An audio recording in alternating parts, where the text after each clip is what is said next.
மன் தலப துன்யா ஹலாலன், யார் இந்த துன்யாவை ஹலாலான முறையிலே தேடுகிறார்கள், ஹராமான முறையில் அல்ல, ஹலாலான முறையிலே தேடுகிறார்களோ, இஸ்திரஃபாஃபன் அனி மஸ்அலா, யாரிடத்திலும் கையேந்தி விடக்கூடாது. இங்க இருக்கக்கூடிய அனைவர்களுக்கும் பொருந்தக்கூடிய ஒரு ஹதீஸ்.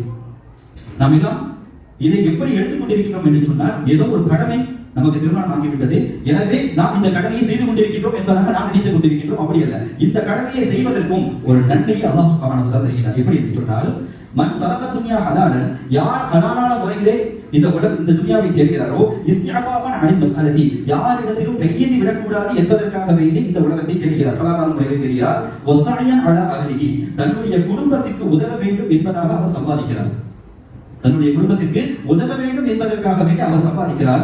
இப்படி சம்பாதிக்கக்கூடியவர் என்ன, அவர்களுக்கு இருக்கக்கூடிய குணாதிசயங்கள் என்ன, யாரிடத்திலும் கையேந்தி விடக்கூடாது, தன்னுடைய குடும்பமும் யாரிடத்திலும் கையேந்தி விடக்கூடாது என்பதற்காக வேண்டி அவர் சம்பாதிக்கிறார், ஹலாலான முறையில் பொருளீட்டுகிறார். நாளை மறுமை நாளிலே அல்லாஹ் அவருக்கு கொடுக்கக்கூடிய பெரிய மகனம் என்ன தெரியுமா?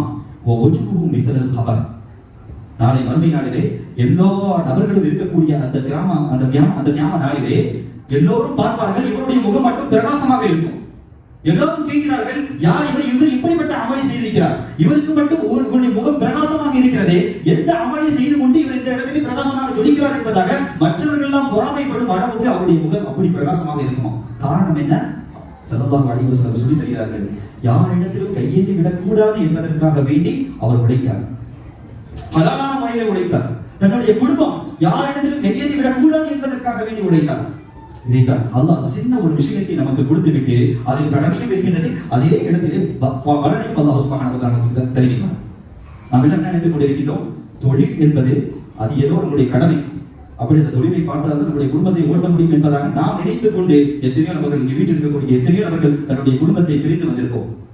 அப்படியெல்லாம் நினைத்து பார்க்கும் சமயத்திலே நாம் நம்முடைய மனதிலே ஓட்டிக்கொண்டிருக்கக்கூடிய விஷயம் என்னவென்று சொன்னால், என்னுடைய குடும்பம் அங்கே இருக்கிறது, நான் இங்கே இருக்கிறேன், என்னுடைய குடும்பம் யாரிடத்தில் கையேந்தி விடக்கூடாது என்பதாக இருந்தால் நான் இருந்து சம்பாதிக்க வேண்டும். இப்படியாக ஒரு கடமையாக நாம் நினைத்துக் கொண்டிருக்கின்றோம். ஆனால் இந்த கடமையும் அல்லாஹ் சுப்ஹானஹு வ தஆலா நன்மையாக ஆக்கி